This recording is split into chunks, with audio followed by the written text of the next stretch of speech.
This is a journey into sound. A journey which along the way will bring to you new color, new dimension, new values, and a new experience. Welcome to the Spirit Sessions podcast. I'm your guide, Katie Silcox, bringing you your weekly self-love soundbite. Join us, where I'll help you find your true spiritual home, where every single aspect of you is holy ground. Holy ground. This is a journey into sound.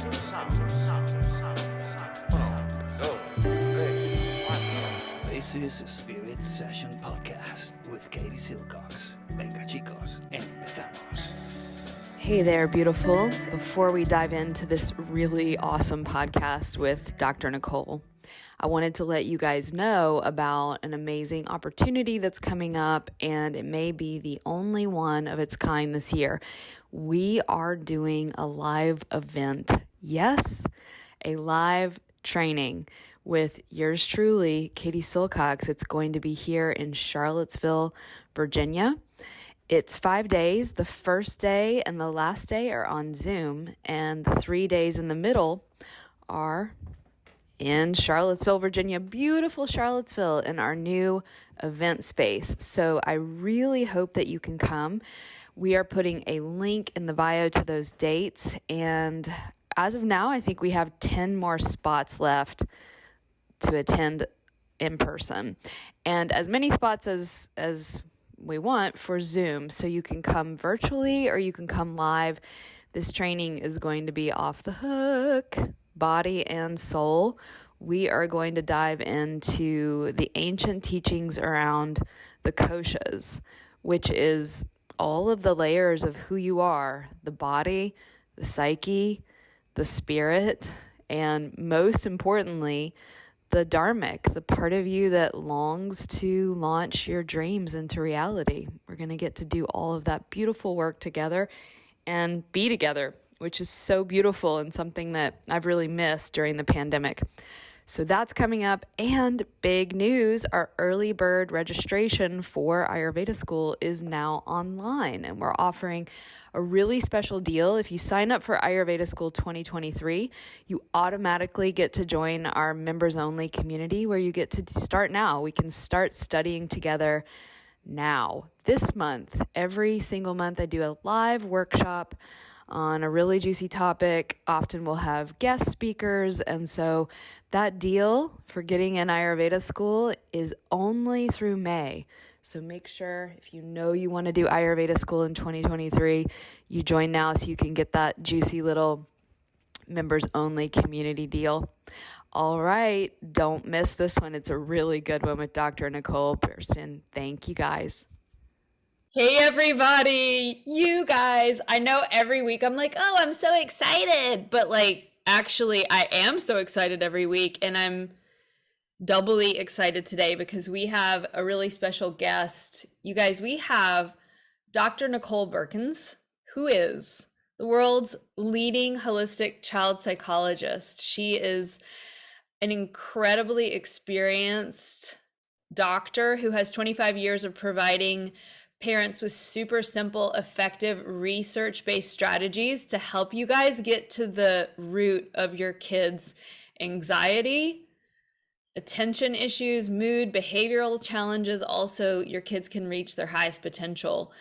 It is a long time coming that we've wanted to have someone on the podcast to talk about kids, because guess what? In this lifetime, I don't have any, even though I believe in many lifetimes, and trust me, have had many children, but in this lifetime, that hasn't been my experience. And I know that it's such a massive part of our listeners' lives. And so I'm just so excited to welcome such an incredible resource to our show. Dr. Nicole, welcome. Thank you, Katie. This conversation has been a long time coming. We've been wanting to do this, and such a pleasure to be here with you. Thank you. Thank you.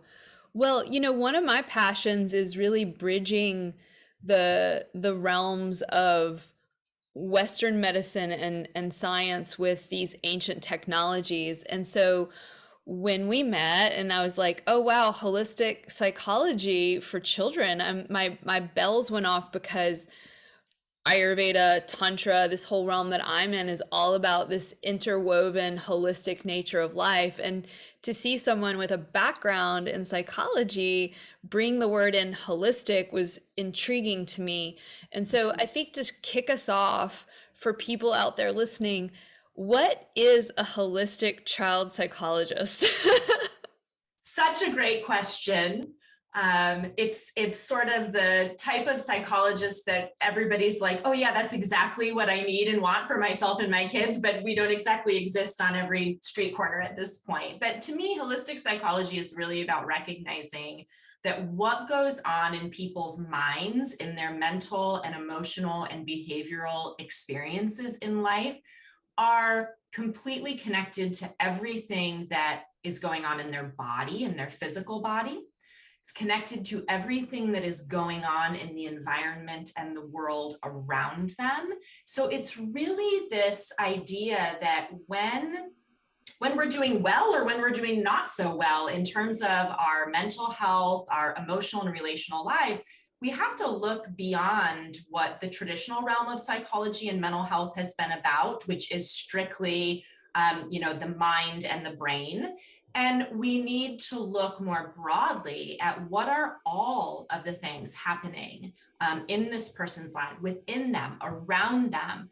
And that allows us to really better understand why it is that people are having the quote unquote mental health issues or the psychological issues or just the emotional and relational and behavioral issues that they're having. And unfortunately, that's not a new idea. That absolutely is a new idea in the realm of medicine and mental health. As you know, and I know, this is like so not radical when you go back, in history and look at what we know and have understood about humans and evolution and the world around us and, all of that. But unfortunately, in the realm of medicine and mental health, we've become so segmented and taken such a sort of pathological and brain only oriented approach to these things. And we need to look more broadly at that. So that's really how I think of holistic psychology. It's saying, okay, what are all the strengths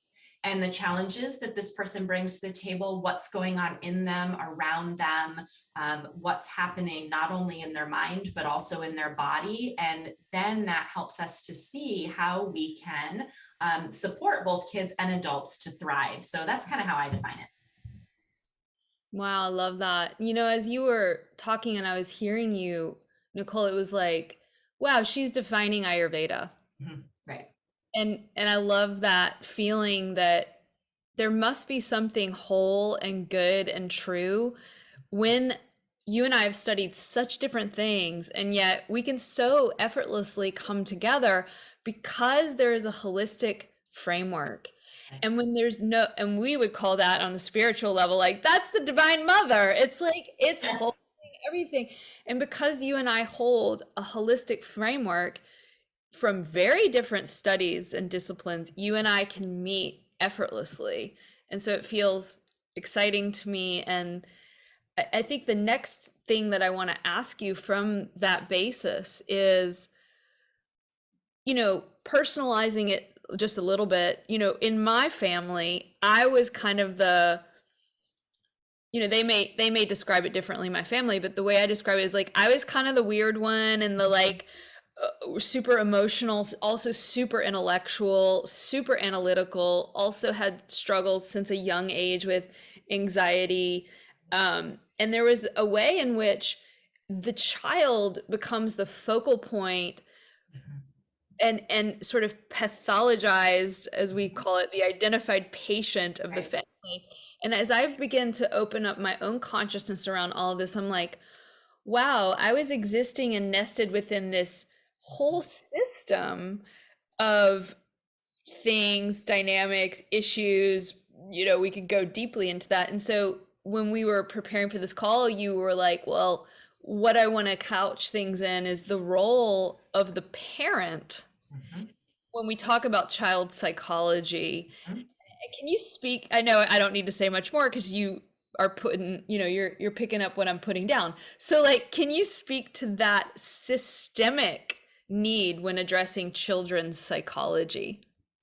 It's so critical for people to understand this, that when we're talking about children during the developmental years, and that's really from birth, or we could even make an argument for preconception, pre-birth all the way through the young adult years. So even the mid-20s, those are years of tremendous brain growth, but also tremendous, obviously, psychological growth, cognitive growth, emotional growth, all of those things.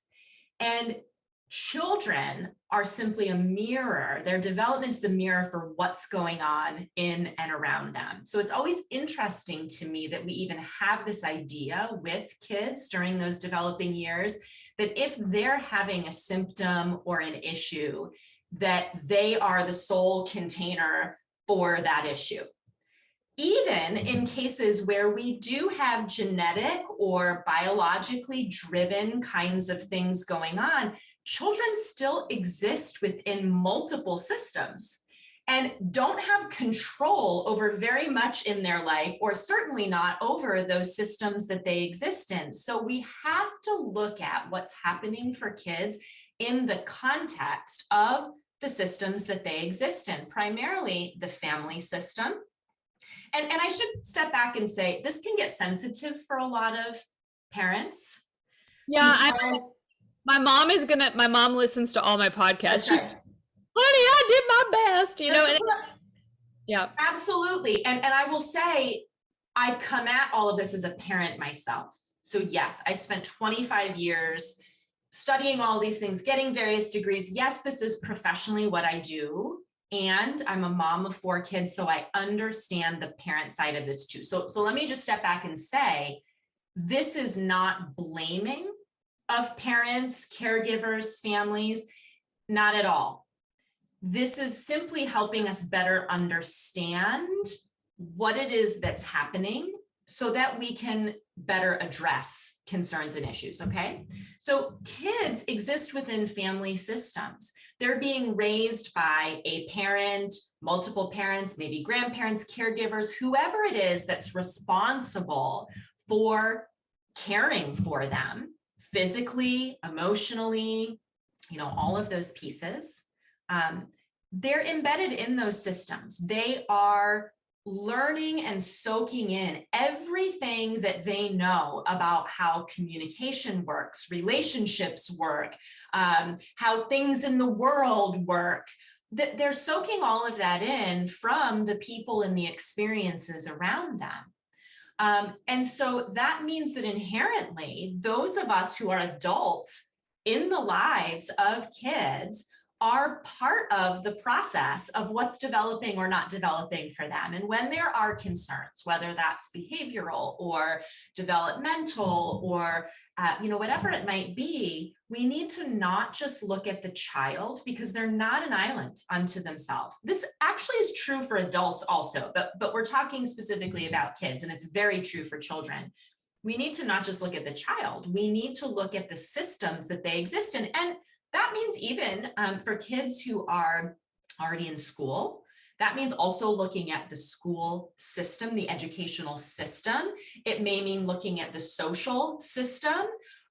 So we need to put kids and their issues and their needs and their challenges in context of everything that's going on around them, which is always why it has made zero sense to me that so much of what we do in traditional therapy work, even with kids, involves meeting with a kid alone in a room for 45 minutes and then giving them back to whoever drove them to the appointment. That has never made sense to me.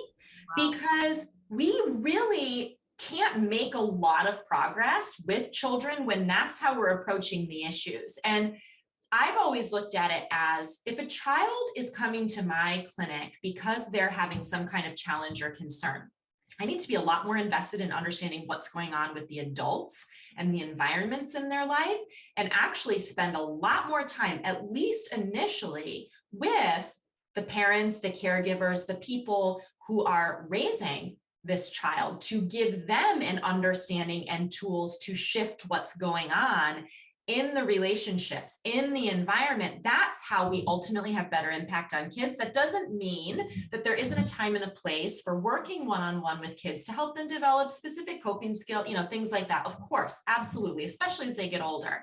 But that's how important it is to look at children in the context of their system, because the family system especially is not even just about the people who physically reside in that child's home.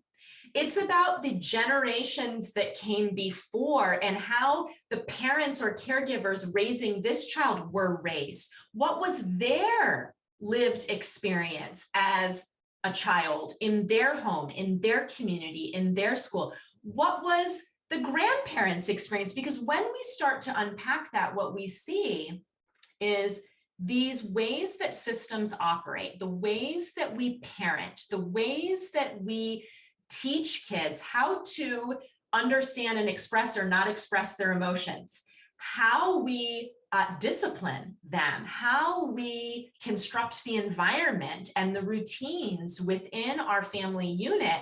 We didn't just wake up one day and come up with those. Those are a byproduct of how we were raised and how our parents were raised. And so when we talk, there's a lot of talk these days about understanding the intergenerational cycles within family systems and breaking those cycles. That's really what we're getting at here. And it's not about blame.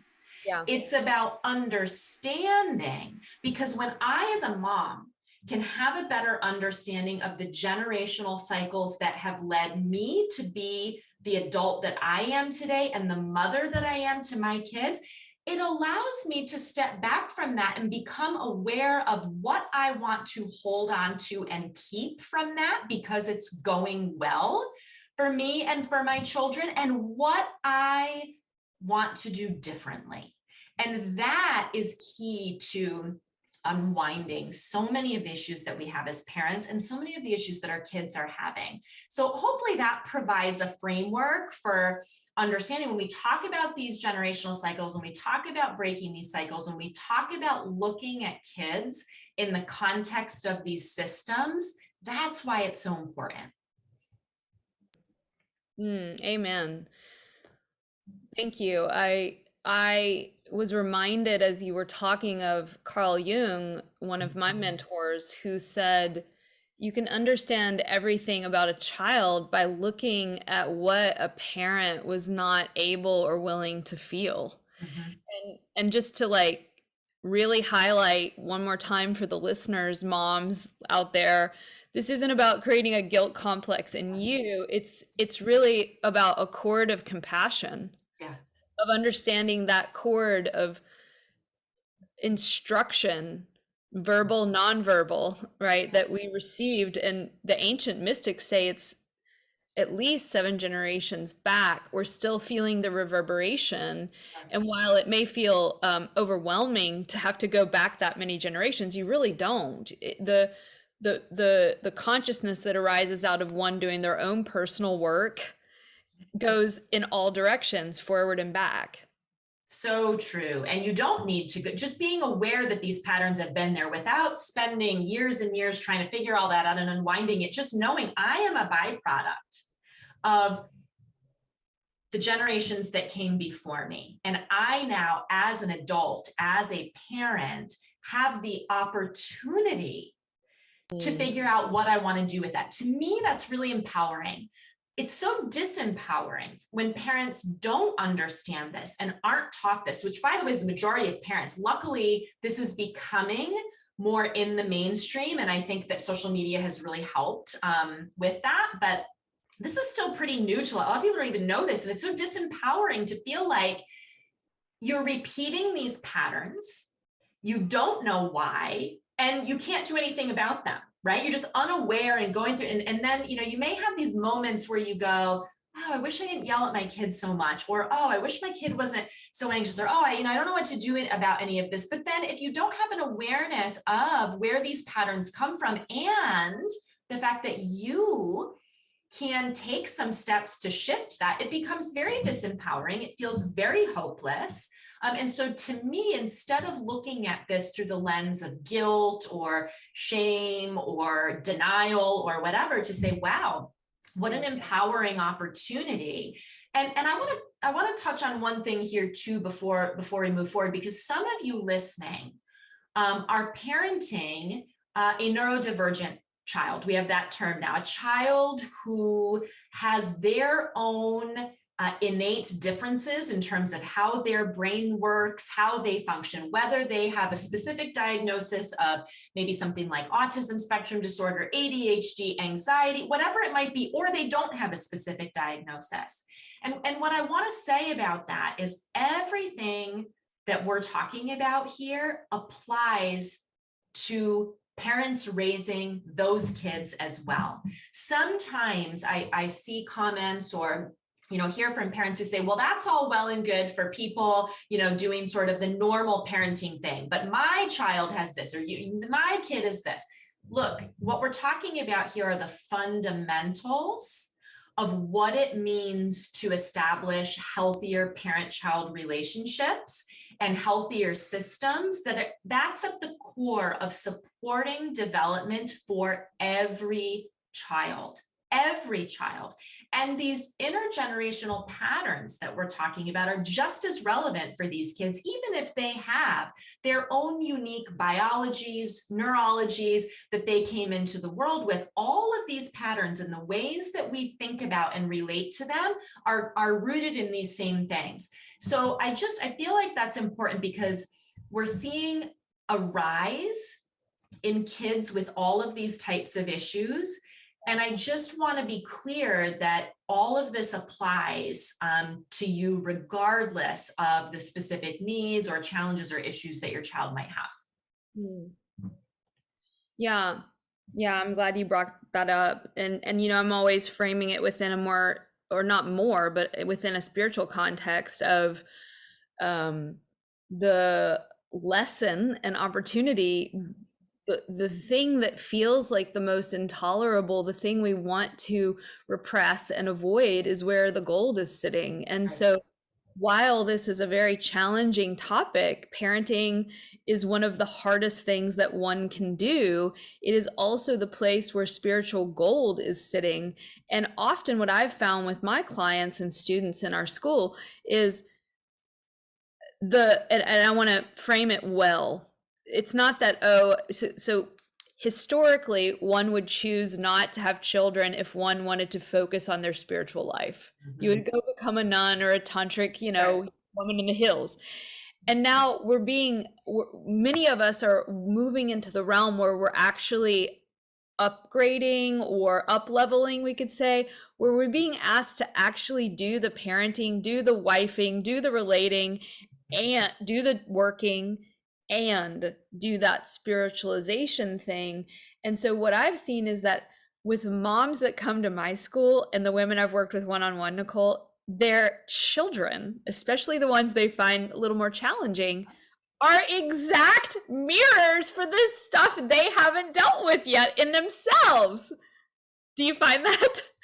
100%. And I can say that on a personal level with my own children, as well as a professional level of having done this work with families for 25 years. It is always true. And in some ways, I think those of us who have one or more children who sort of break the mold of what we, expect, or have their own needs, issues, traumas, brain wiring, whatever, in some ways that actually is a gift.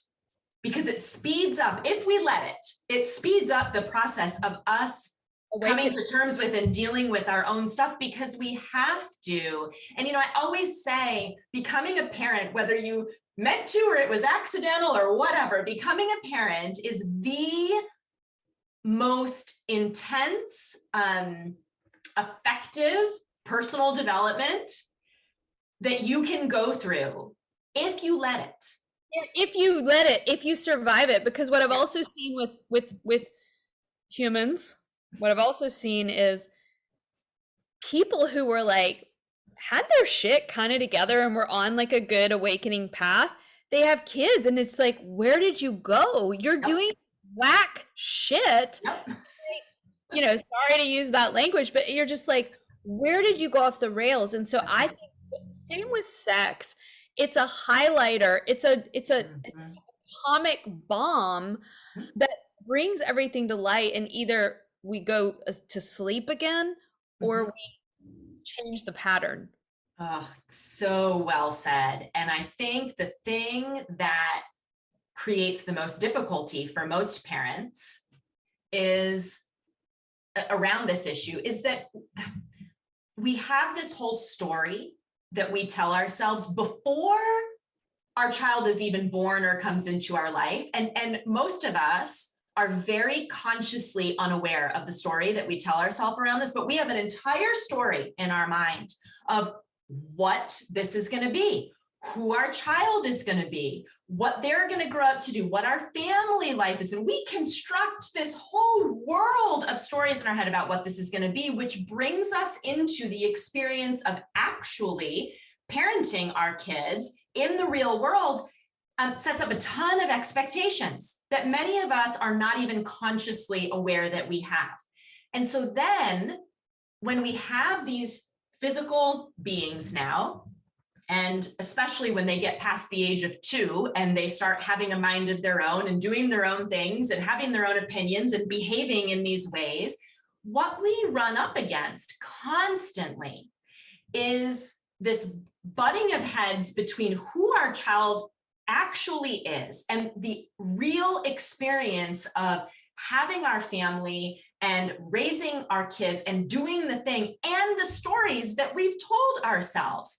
And those things often clash. And so people then become very distressed. They become even angry. They become moms who yell all the time and are anxious. And they go, this isn't how this is supposed to be. Like, my kid doesn't pay attention to me. My kid doesn't behave. Like, I'm doing all this and my kid isn't doing this. And what's actually at the root of that, when we dig into it and become more consciously aware of it, is just this huge discrepancy between our own stories and expectations and the reality of who this other human is, and raising them and being in relationship with them. And when we can recognize that that's what's happening, it's so powerful and helpful because it allows us to practice with being more in the what is and looking at things through the lens of who our child actually is and what we are experiencing with them and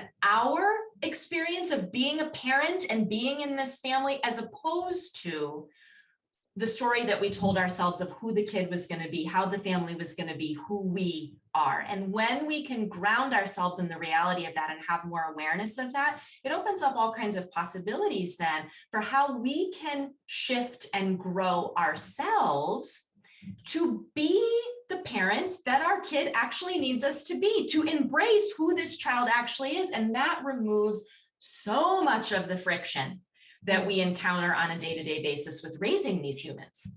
Well, and it is a spiritual path, because in the shamanic tradition, I think you'll appreciate this, the birth parents of the child were not considered to be the godparents. There's a reason we have that tradition, because the fantasy and the projection and the sense of ownership is so strong from the mother, especially to the child, but also the father. That projection fantasy realm was considered an impediment to actually seeing what your child's dharma was, what your child's purpose here is. And I think that this projecting of ourselves into our children and then having an emotional experience when they're not living out this projection is a sign that the parent hasn't actually found their own true self, right? If I don't have my own true self, I have to project myself into you, whether that be a husband, a wife, or a child. And so I think having these people, I'm the godmother to my niece, and I take that really seriously, because I don't have a projection on her. And if I had kids, trust me, guys, I'd be doing all this as well. But like, That's right.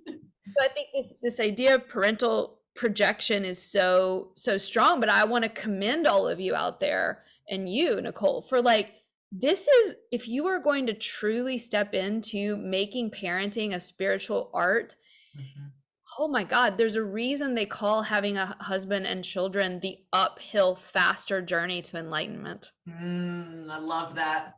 Oh, that's so good.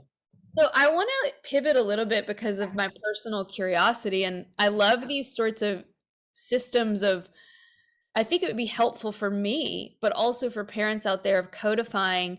You have these different ways of, or styles of parenting that you've kind of elucidated. And there seems to be some that are maybe more effective than others.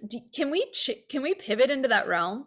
Yeah, it's actually perfect pivot, because the setup in terms of how we're experiencing ourselves as parents, the clashing of our expectations versus the reality, and what we were talking about with these intergenerational patterns of how we were raised, our parents were raised. So we bring all that into the present moment with our kids. And what we find in the research, and this is research now going back, 60 years or so at this point, at least 50 years, looking at the ways that parents engage with and raise their kids, the styles of that. And what we find consistently in the research is that there's 4 primary categories or styles that our parenting falls into. And again, we come to the style of parenting that we have because of all of these things that we have been talking about. And so I'll lay out what the 4 styles are, and then we'll talk about the one that research shows is most effective. So these 4 styles, the first one we'll start with is the authoritarian style of parenting. The authoritarian style is exactly what it sounds like when you think of the word authoritarian. It's very much the my way or the highway type of parent. The don't ask questions, do as you're told, don't express emotion about it. You don't want to do your homework? Too bad. Sit there. I don't want to hear you whine about it, and I don't want to have to tell you again, right? If I have to tell you again, then X, Y, or Z is going to happen. This is an authoritarian parent. Many parents that I work with were raised in families, especially depending on their cultural background, were raised in an authoritarian family environment. Kids are to be seen and not heard. You will do as you're told, very punishment driven. Now, these parents do have something positive going for them in that they are engaged and involved with their kids, and they have high expectations for them. Those are good things. But the way in which they try to get kids to meet those expectations is with a real lack of warmth and support. So authoritarian parents, my way or the highway, high expectations, but low levels of warmth and nurturing and support. Mm-hmm. Then we have permissive parents. Another style is permissive parents, which is exactly as it sounds. These are parents who go, whatever you want, baby, whatever's going to make you happy. It's okay. You don't want to do your homework? This is the worst. You don't want to do your homework? It's okay. You don't have to. Oh, you're feeling sad. Oh, I don't want you to feel sad. Here, have the sucker in the grocery store. Here, do this. So these parents have something also very valuable and good going for them, which is they're very attuned to their child. They're very engaged and very warm and supportive. However, they do not have expectations for their kids. The kids are allowed to do or not do whatever they want. So that's another common category. These are the types of parents where you don't get invited to a lot of dinner parties. That's right. That's right. Nobody wants to be around your kids because they run all over, they don't listen, all of that. Right. So that's permissive. Then we have really it's a small category, but it's important to mention because it consistently does come up in the research. And this is the uninvolved parent. We might call them a negligent parent. This is just the parent who really doesn't have any attunement or engagement with their child at all. Not only do they not have any expectations for their child, they also don't have any warmth or support for them. These are parents who really just let kids do whatever they're going to do, don't care either way, are not really involved. Just sort of checked out. Yeah, just checked out. Oftentimes, these parents get a really bad rap. Obviously, these are the when people say, oh, how could a parent be like that? Very often, in my experience, these are parents who come from extreme trauma backgrounds themselves, were raised in environments where they themselves weren't parented, so they don't know how to be a parent. So they may provide minimally, for the child's physical well-being, provide a roof over their head, whatever, but they're not engaged or involved. And so they lack both the expectations and the warmth and support. But then we have this fourth category, which is really sort of this blend that we want to be aiming for. And this is called the authoritative parenting style. Now, why it is that researchers and over time, the entire field of parenting and child development has stuck with two names that sound similar, authoritarian and authoritative, like we could probably do better. But anyway, these are authoritative is a blend. And when we have an authoritative parent, we have a parent who has high expectations, sets boundaries and limits, and has expectations for the child, but also has a high degree of emotional attunement, warmth, and support. So to use the homework example, this might sound like, oh, I get it. You don't want to do your homework. Oh, I hear you. I remember what that was like, getting home from school. You're exhausted. You're so burned out in school. The last thing you want to do is sit down and do your homework. I hear you. I get it. We are going to have to do the homework. So let's make a plan. What could this look like? Would it work? Maybe you go have 30 minutes outside, play for a while, then we have a snack, then we come in and do it. Let's make a plan. Let's figure it out, right? So the permissive parent goes, oh, you don't have to do it at all. Don't worry about it. The authoritarian parent goes, oh, you're doing your homework right now because I said so. But the authoritative parent says, I get it. I hear you. I understand how you're feeling and where you're coming from. We are still going to do this, but let's figure out how to make this work. That's the sweet spot in parenting. That's the type of parenting. You don't have to do this 100% of the time because none of us is anything 100% of the time.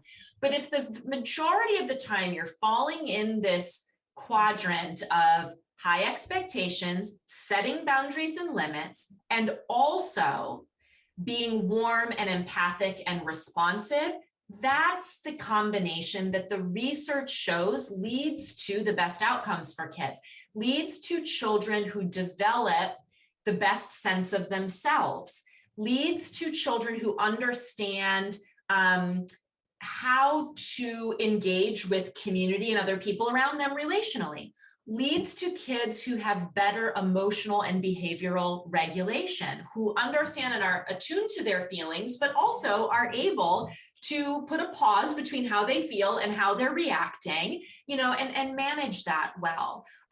So the studies that have been done, and there's so many of them now, following children into adulthood, what we see for kids who have been raised in primarily an authoritative parenting environment tend to have better outcomes in terms of work. They're high achievers. They take initiative. They hold themselves accountable. In their relationships, they tend to be less anxious, more attuned, more collaborative in their relationships. And just as people themselves tend to have fewer significant mental health kinds of issues. We all experience some degree of mental health issues. So I don't want to say that this is like an inoculation. If you're human, you're going to have mental health issues at some point. But they're more resilient around that. And sometimes parents will say like, well, I was raised in an authoritarian home. Like that's culturally how I was raised. Like I've done really well. I'm a really high achiever. Look at all the degrees I have. Look at how successful I am. But these people often really struggle in their relationships. Most importantly, they struggle with their sense of self. When you're raised in an environment where someone's always telling you what to do, what to feel, what's okay, what's not, guess what you don't develop is a sense of your own self and who you are and what you think. And so these kids do tend to go on to be high achieving in school and in work, but they really struggle with having their own opinions, with advocating for themselves, with navigating relationships in healthy ways. So that there are downsides to these things, even when we think, well, that's teaching kids to be compliant. That's teaching kids how to get along in the world. Well, that's the boundaries and limits piece. And in authoritative parenting, we do that too. There's a misconception, I think, and there's a lot of words out there now, especially if you're in the parenting space at all on social media. Gentle parenting, responsive parenting, respectful parenting, positive parenting, conscious parenting, like blah, blah, blah, blah, blah.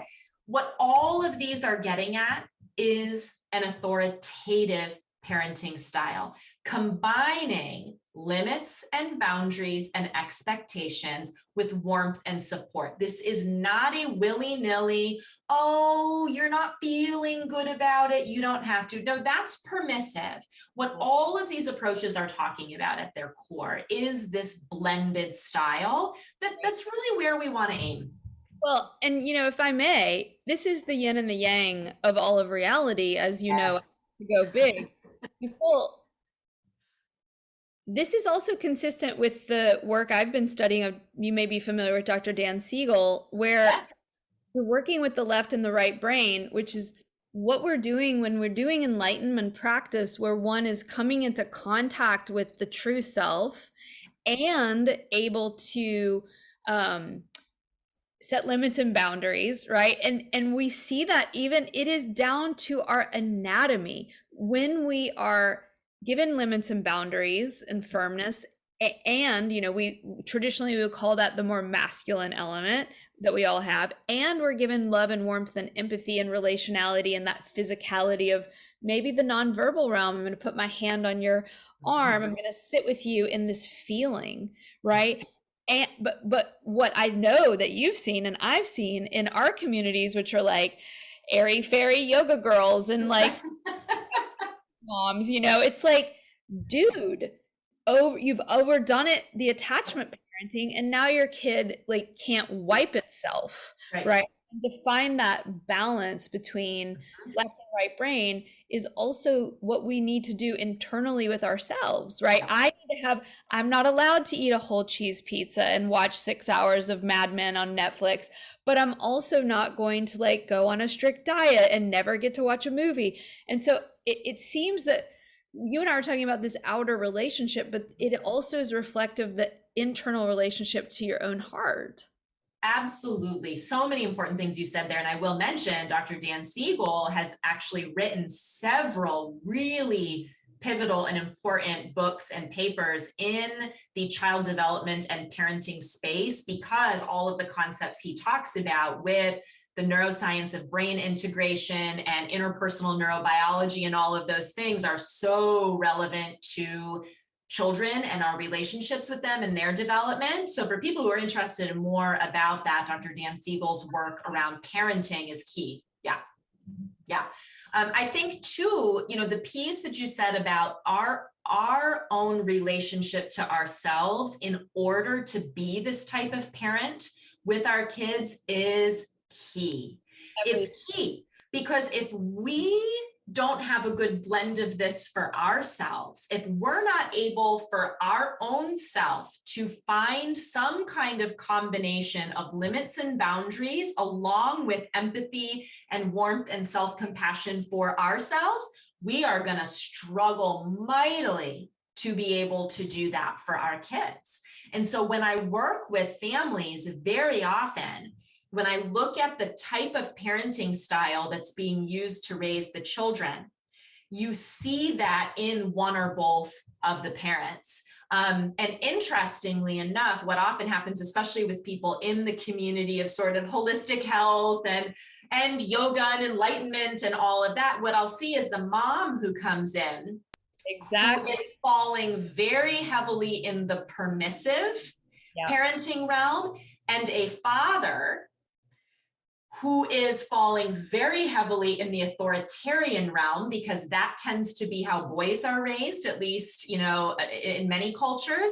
And what you get then is all of these problems blowing up with the kid because you've got two adults raising this child coming from very different places in terms of their relationship with themselves, and then that being projected on and playing out in how they are parenting their child, and ultimately the massive confusion that creates for a growing brain and body in a kid, I don't care if they're 2 or they're 20, where you've got these two polar opposite, like, how do you make sense of that? And so part of what's so important there, and this is going back to what I said earlier about why working with parents, working with the adults is so key if we want to change things for the child. I have to work with each of those parents individually to help them become aware of and look at those things for themselves, and then help them get on the same page about their relationship and how that is coming into the way that they've constructed their family unit and are parenting on a daily basis. There's a lot of layers to this. Absolutely. And I'm kind of feeling into the way in which I and our listeners often want to have these easy, quick fixes. And that makes sense because we're hurting or we're suffering or we have an issue, right? But the deeper, oftentimes more painful remedy is this deeper truth that doesn't offer up a quick fix on how my child will stop feeling anxious. It's something that I find that a lot of people just don't want to do. We want these quick fixes. And I just appreciate that you are not going to go there, right? And neither am I. And yet, let's like, and maybe we don't have time for it today, but I'm sure everybody is going to freak out when they hear this podcast, Dr. Nicole, and run to your Instagram, which I love. And I mean, I'm serious, you guys. Like, I had like 10 questions for her, and one of them was, okay, so what are because this is exactly how we run Ayurveda school. We start with the big vision. We nest it within all of these other aspects of who we are, mental, physical, emotional, etc. And then sure, let's take some Triphala to get the inflammation down, etc., etc. And so maybe just something to end on is, now that we've opened up this Pandora's box of 7 generations of intergenerational parenting, what are some of the ways that our moms and dads out there can practically today start to implement? And I know on your Instagram, you talk about food, you talk about the brain and gut health, you talk about so many super practical things. They should go and follow you, and I know they will, but what are some of, maybe in the last 10 minutes, that we can really give parents some, just if you had a mom call you up and like, my kid is like X, Y, and Z, what can I do now to start? And maybe these moms, I mean, Nicole, maybe these moms can't afford to go to therapy, or they just don't have time, they're working jobs. And so what can we do? Yeah. Well, first of all, if there was a magic bullet or, a simple quick fix to any of these things that we deal with kids, I'd be the first one to endorse it and be promoting it. And unfortunately, the world of medicine and mental health has sort of fed into us culturally now for decades that there are quick fixes for this, right? Oh, you're anxious or your kid is anxious? No problem. Here's a pill for, their anxiety. Oh, your kid's having behavior issues? No problem. Here's a medication, and put them in some therapy.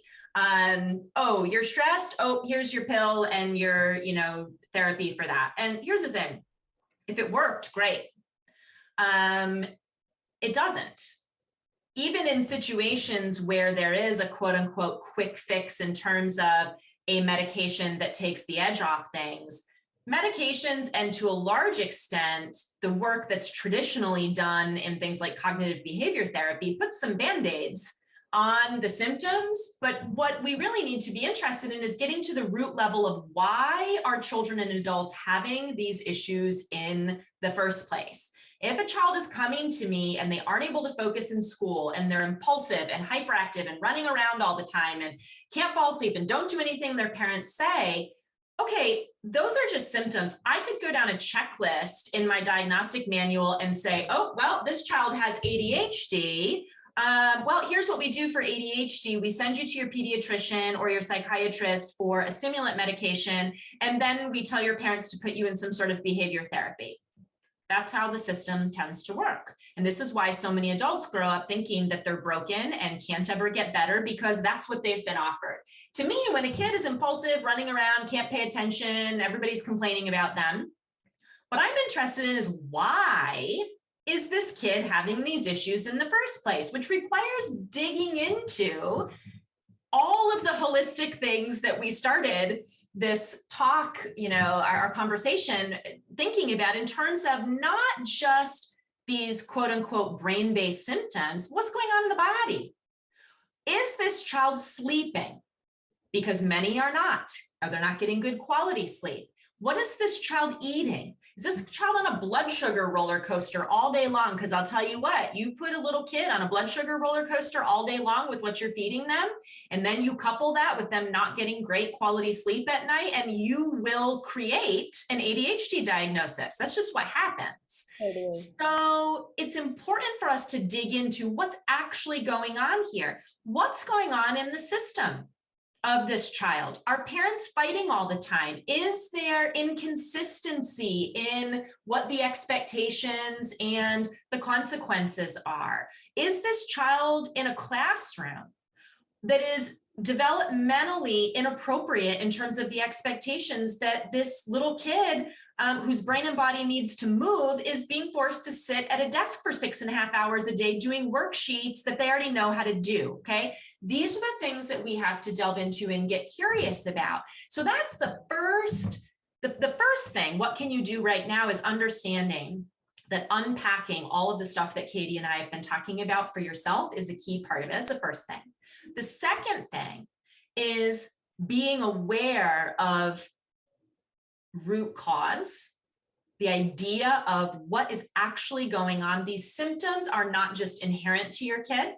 These symptoms are a red flag of other things going on. So getting curious and asking the question, why might my child be struggling with this? What are all the things going on in all the different domains of their life and their health that could be contributing? And some basic ones to look at really are, beyond the parent-child relationship, which we've talked about, food, sleep, and movement. If there were 3 things that would really go a long way to resolving the majority of the emotional and behavioral and developmental issues that kids have, it's looking at those 3 areas. What you put in your child's mouth every day matters from a food standpoint. There's just no getting around that. People like to argue whatever. And actually where that's coming from is a deep amount of pain of feeling defensive around, I don't know how to feed my kid, or I don't know how to cook, or I don't feed myself well, or I don't think I can change my own diet. So how, it's all of that. And I get that. And you don't need to become mama home cooker, 100% of the time, and, baking your own bread and growing your own vegetables, although that's wonderful if you want to do that. But what it does mean is looking at things like, is water the beverage that my child is primarily consuming? Because all of the added sugar in soda pop, sport drinks, fruit juices are not doing your kid and their brain any favors. It's looking at what is the percentage of heavily processed foods in my child's diet? What kinds of snacks am I putting in their lunchbox? What are they eating for meals? And can we start to incorporate more nutrient-dense foods? If you have a picky eater, you can totally do this. It's just going to be slower and you have to be consistent with it. But what we put in our kids' bodies matters tremendously. And we have more than enough research now to show that that's the case. So thinking about the food piece, and not just what kids are eating, but how they're eating. Are they eating consistently? Or is my teenager waking up, rushing off to school, not eating breakfast, and then not eating lunch because half the girls at her table aren't eating lunch and she's embarrassed, and then getting home at 3:30 and now she's ravenous and eating a bunch of junk, right? So it's how we're eating along with what our kids are eating. It's those pieces. And then it's movement. Are kids moving every day? Movement drives brain development in children, period. Children are not meant to be sedentary. And unfortunately, we have evolved now into a world that promotes sedentary children. Sit at a desk 6 to 7 hours a day, sit in the car, sit on the couch with a screen in front of your face. We are raising the most sedentary generation of children in human history, and that was pre-pandemic. Wow. So Kids need to move because literally physical activity and movement allows for their brains to wire up and develop connections for everything from academic learning to vocabulary development to relational knowledge to emotional and behavioral regulation. They need to be moving. So when they get home from school after sitting all day, they need to be moving, and particularly if they can get outside and get in nature and get some sunlight and fresh air while they're moving, even better. But they need to move. And the third one is sleep. You need to be aware of what's happening with your child's sleep. You may feel like you put them to bed at a decent time and they're getting up at a decent time. You say, well, my child's getting 10 hours of sleep. Okay.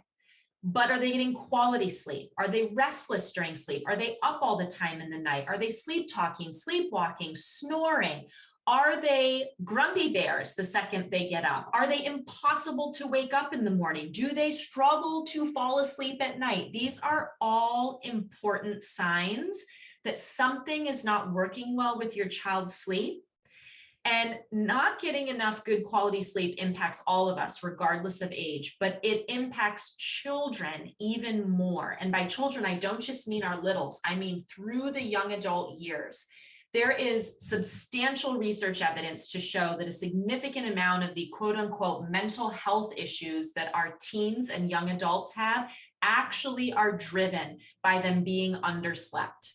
Wow. So we need to look at this. Research shows 25 to 40% of children who end up diagnosed or medicated for ADHD actually have an unidentified and untreated sleep problem. This is how critically important sleep is. So we need to be aware of this. We need to get devices out of their bedrooms at night. We need to prioritize helping them wind down in the evening, get in bed on time, get good quality sleep, whatever support you need to make that happen, it needs to be a priority. And what I see for families, whether they're working with us in a clinic environment or they're families who follow me online or hear me speak or read my book or whatever, what I see time and time again, when we can get these fundamentals in place around improving what kids are eating and getting more nutrients in them, improving how they're sleeping, and improving the amount of movement that they're getting, just by building a solid foundation there, we go a long way to resolving the challenges, the behavioral issues, the mental health kinds of things. And even if you are someone who has a kiddo who has more significant issues that they're going to need more than just those basics, you have to use those basics to build a foundation first, or all the other treatments and things you're going to do really aren't going to matter, and they're not going to stick, and you're going to feel like you're not getting anywhere. So start with these fundamentals. Oh my God. I'm freaking out in a good way, Nicole, because guys, Nicole and I didn't talk about this before, but truth is truth. And 5,000 years ago, the ancient foremothers and forefathers, not just from Ayurveda, but from all medical systems, have said that the root of health, well, the root of health is knowing who you really are. And then the tier up from that is sleep, food, and the wise use of one's energy, AKA movement. Love it. Rest, right? Like you don't want to overmove and you don't want to undermove, and you don't want to oversex and you don't want to undersex. It's the wise use of one's life force. And so I love that I'm personally feeling such a connection to you, because you and I have studied such different things. And, I have a little bit of a hashtag girl crush on Nicole, because when we met, I was just like, there's a fountain of wisdom here that's so different from mine. And yet these two can come together and reflect off of one another, and you and I can walk forward. And I hope our listeners are getting this. Nicole and I have completely different backgrounds, and yet I trust the truth because we're mirroring it to one another. And I just hope everyone out there listening, we have a lot of doctors and nurses and Western medical people. We adore and love you. And if we could get everyone in the Western medical system to understand the holistic perspective. And if we could get all of the wacky holistic people to humble themselves that, you know what, sometimes a pharmaceutical is the number one thing to take in especially acute conditions. Like, I don't need turmeric if I have a broken arm, and so like, how can we come together? And I just love that you and I have been able to do that today. I feel that we have such a mutual respect for one another. And I just think the world would be such a better place if we could bridge these two realms. And you've done such a beautiful job at doing that in your own practice. And I also want to say, I appreciate the way in which you, even in this podcast, for myself and for our listeners, you really do embody the authoritative realm, and it makes me feel very comfortable, but I'm not going to mess with you, you know what I mean? And so I appreciate you being the embodiment of your teachings, and I'm sure as we always struggle, but thank you so much for that.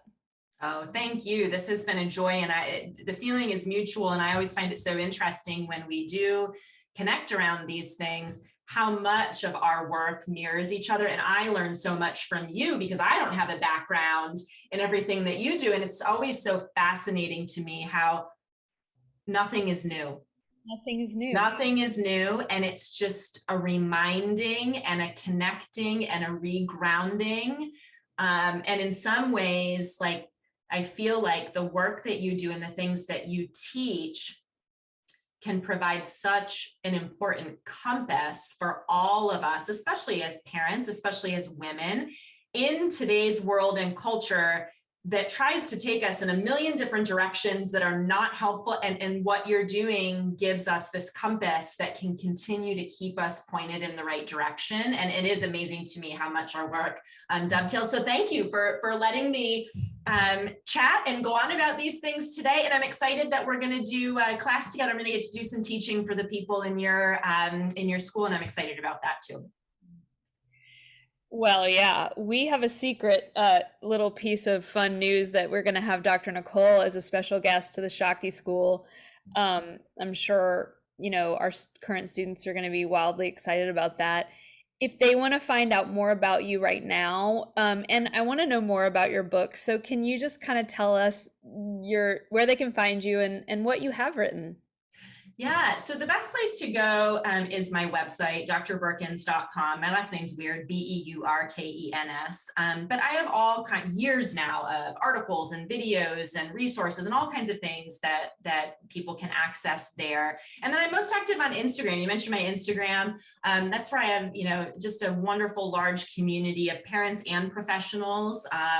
People from all different backgrounds, and I try to, just share things that are helpful there. My podcast, The Better Behavior Show, which really talks about all of these things that we've covered today in all different contexts with different experts and interviews. I do some of the episodes myself. So you can check that out on your favorite podcast player or my website.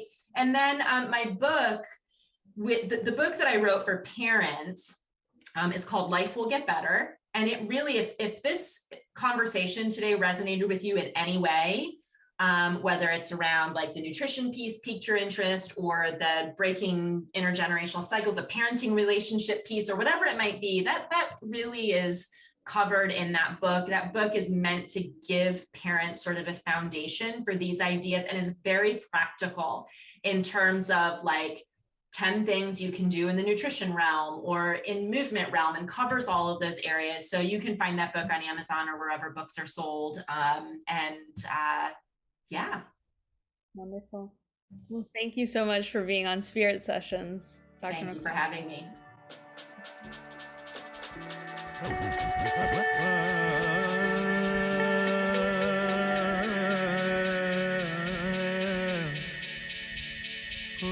ফুল আপন সুখে